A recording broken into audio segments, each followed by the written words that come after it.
Genesis 18. One hot summer afternoon, Abraham was sitting by the entrance to his tent near the sacred trees of Mamre when the Lord appeared to him.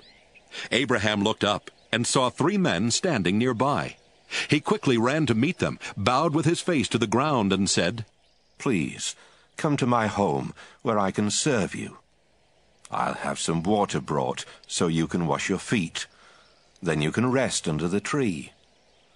Let me get you some food to give you strength before you leave. I would be honored to serve you." "Thank you very much," they answered. "We accept your offer." Abraham quickly went to his tent and said to Sarah, "Hurry, get a large sack of flour and make some bread." After saying this, he rushed off to his herd of cattle and picked out one of the best calves, which his servant quickly prepared. He then served his guests some yogurt and milk together with the meat.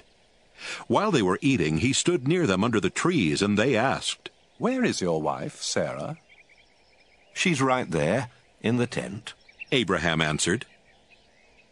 One of the guests was the Lord, and he said, "I'll come back about this time next year, and when I do, Sarah will already have a son."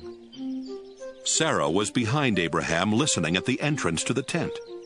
Abraham and Sarah were very old, and Sarah was well past the age for having children. So she laughed and said to herself, "Now that I am worn out and my husband is old, will I really know such happiness?"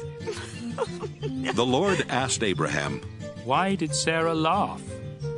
Does she doubt that she can have a child in her old age? I am the Lord. There is nothing too difficult for me. I'll come back next year at the time I promised, and Sarah will already have a son."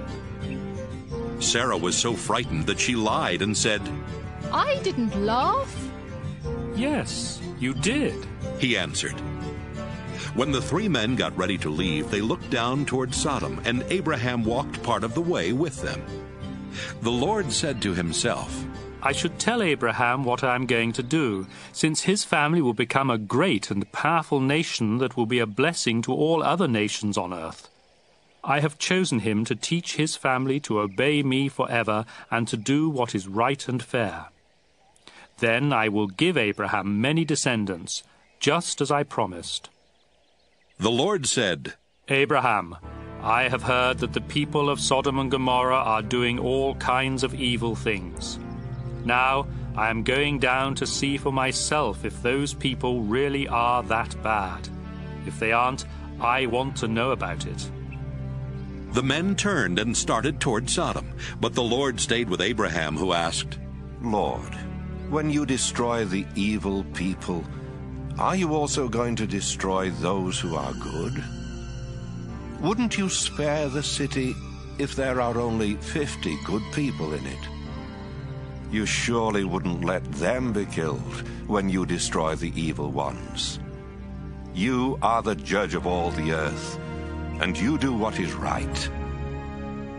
The Lord replied, "If I find 50 good people in Sodom, I will save the city to keep them from being killed." Abraham answered, "I am nothing more than the dust of the earth. Please forgive me, Lord, for daring to speak to you like this. But please forgive me, Lord, for daring to speak to you like this. But suppose there are only 45 good people in Sodom. Would you still wipe out the whole city?" "If I find 45 good people," the Lord replied, "I won't destroy the city." "Suppose there are just 40 good people?" Abraham asked. "Even for them," the Lord replied, "I won't destroy the city." Abraham said, "Please don't be angry, Lord, if I ask you what you will do if there are only 30 good people in the city." "If I find 30, the Lord replied, I still won't destroy it." Then Abraham said, "I don't have any right to ask you, Lord, but what would you do if you find only 20? Because of them, I won't destroy the city. was the Lord's answer.